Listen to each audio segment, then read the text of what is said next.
नमस्कार आपनालोक सकलोके पुनर्बार स्वागतम नाजमाई मजिद बंधुসকল पुलकता समाज सन्धियार 7টা गुरुत्वपूर्ण खबर। प्रथमটো खबर আজিৰ পৰা ৰাজ্যবাসীৰ বাবে মুকলি হল শ্ৰদ্ধাঞ্জলি আঁচনি। বহিৰ্ৰাজ্যত মৃত্যু হোৱা লোকক অসমলৈ ঘূৰাই আনিবলৈ ৰূপায়ণ কৰা হৈছে এই আঁচনি।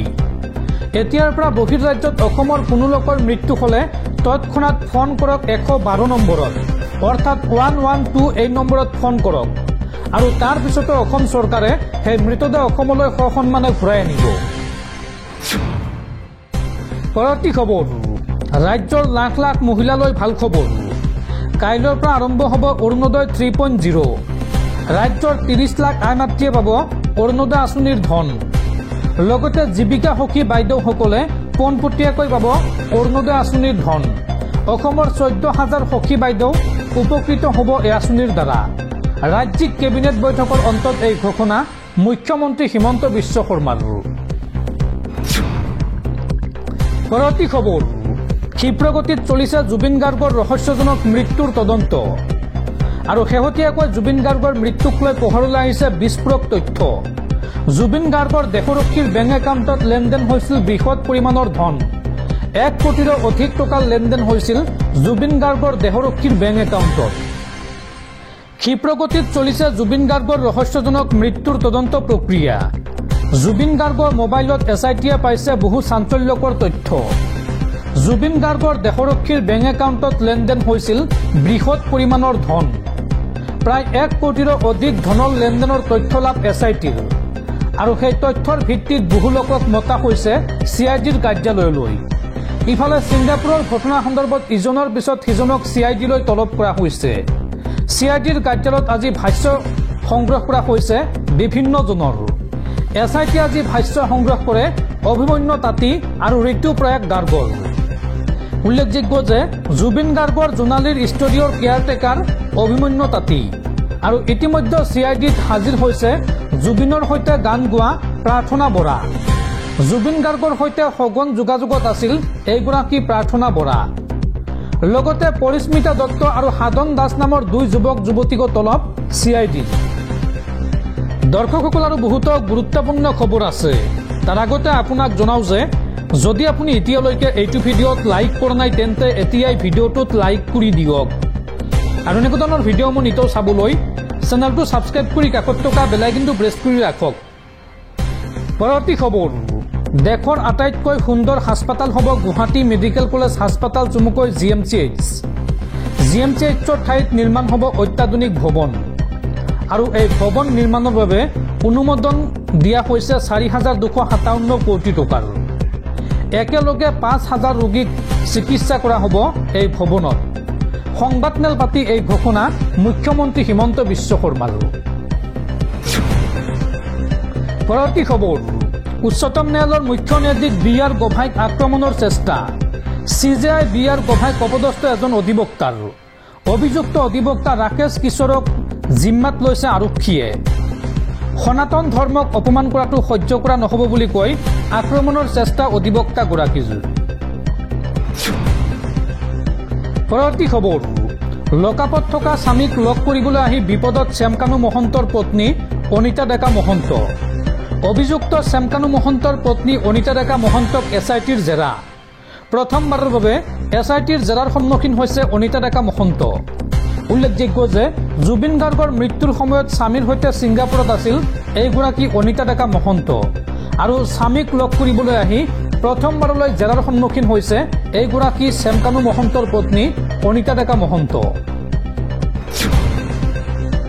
পৰৱৰ্তী খবৰ অসমলৈ গৌৰৱ কঢ়িয়াই আনিলে বন্দিতা দেৱী ৰাভাই। গোৱালপাৰাৰ পৰা বিজ্ঞান ভৱনলৈ বন্দিতা দেৱী ৰাভাৰ সোণালী যাত্ৰা। 4ৰ্থ ৰাষ্ট্ৰীয় দক্ষতা সন্মিলনত প্ৰসাদন বিজ্ঞান সৰ্বভাৰতীয় পৰ্যায়ত শ্ৰেষ্ঠত্বৰ খিতাপ লাভ বন্দিতাৰ। পৰৱৰ্তী খবৰ ৰাজ্যত পুনৰ সভ্য সমাজক লজ্জানত কৰা ঘটনা। 9 বছৰীয়া শিশুক ধৰ্ষণ কৰিলে এইগৰাকী লম্পট শিক্ষকে। আৰু ঘটনা সন্দৰ্ভত লম্পট শিক্ষক লিপ্টন চৰকাৰক কাৰাগাৰলৈ নিক্ষেপ। ৰাজ্যত পুনৰ সভ্য সমাজক লজ্জানত কৰা ঘটনা।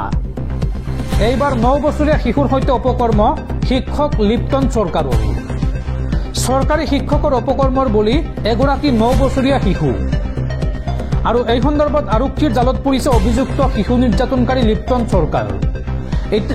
চিৰাঙৰ বাছু গাঁৱত সভ্য সমাজক লজ্জানত কৰা এই ঘটনা সংঘটিত হৈছে আৰু লম্পট লিপ্টনৰ ভয়ংকৰ কাণ্ডৰ পিছতেই বাছু গাঁৱত এতিয়া তীব্ৰ উত্তেজনা।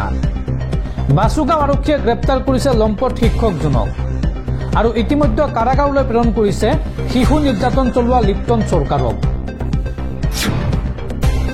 পৰৱৰ্তী খবৰ, ৰাজস্থানৰ জয়পুৰৰ হাস্পতালত ভয়ংকৰ অগ্নিকাণ্ড। ICU ৱাৰ্ডত জুই লাগি হাহাকাৰ পৰিস্থিতি। অক্সিজেনৰ অভাৱত মৃত্যু 6 গৰাকী ৰোগীৰ, লগতে আন 5 গৰাকীৰ অৱস্থা অতি সংকটজনক। ছাৱাই মানসিং হাস্পতালত সংঘটিত হৈছে এই ঘটনা আৰু ঘটনাৰ তদন্তৰ বাবে নিৰ্দেশ দিছে মুখ্যমন্ত্ৰী ভজনলাল শৰ্মাই আৰু লগতে মৃতকৰ পৰিয়াললৈ 5 লাখকৈ টকাৰ এককালীন সাহায্য ঘোষণা কৰিছে মুখ্যমন্ত্ৰী ভজনলাল শৰ্মাই। পৰৱৰ্তী খবৰ, জেনজিৰ বিদ্ৰোহৰ পিছত এইবাৰ নেপালত প্ৰকৃতিৰ তাণ্ডৱ। শুকুৰবাৰৰ পৰা হোৱা মুষলধাৰ বৰষুণ ভূমিস্খলনত বিধ্বস্ত নেপাল। এতিয়ালৈকে 52 জনৰ মৃত্যু, সন্ধানহীন হৈ আছে আন কেইবাজনো লোক। পৰৱৰ্তী খবৰ, ৰাজ্যৰ শিক্ষাৰ্থীসকললৈ ভাল খবৰ। এতিয়াৰ পৰা নিজৰ গৃহ জিলালৈ যাব পাৰিব মহিলা শিক্ষাৰ্থীসকল। 5 বছৰ সম্পূৰ্ণ হোৱা শিক্ষাৰ্থীসকলে পাব এই সুবিধা। বিশেষকৈ ধুবুৰী দক্ষিণ চালমৰাত কৰ্মৰত লোকসকলে এই সুবিধা লাভ কৰিব।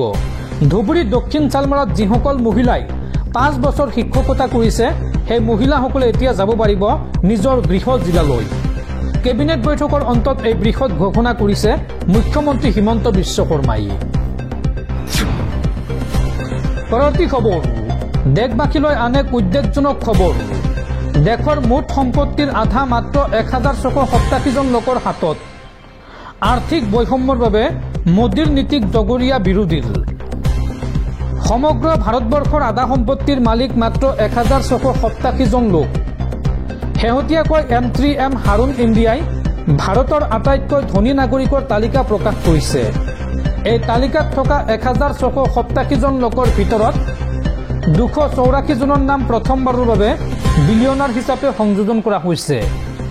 এই ধনী লোকসকলৰ মুঠ সম্পত্তি 167 লাখ কোটি টকা, যিটো ভাৰতৰ মুঠ ঘৰুৱা উৎপাদনৰ অৰ্থাৎ GDPৰ প্ৰায় আধা।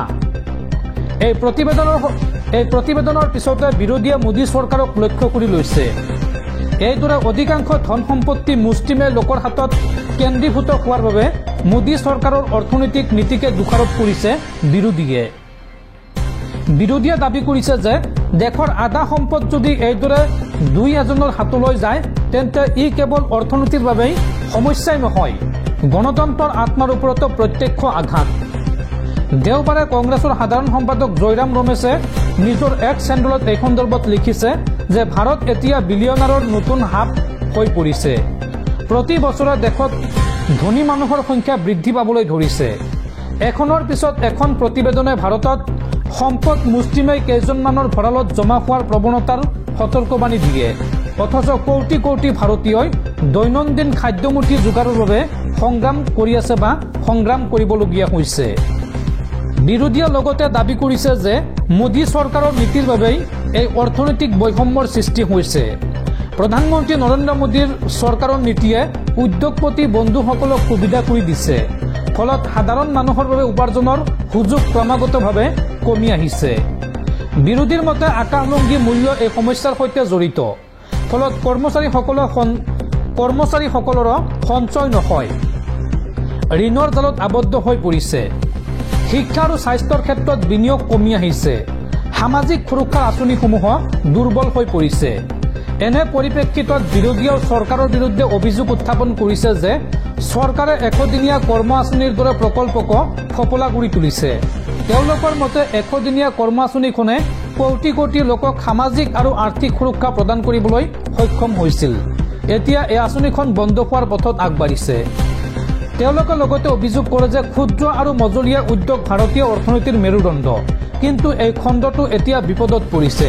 কেৱল ঘৰুৱা নীতিয়েই নহয়, মোদী চৰকাৰৰ বৈদেশিক নীতিৰ বিফলতাও ইয়াৰ বাবে দায়ী।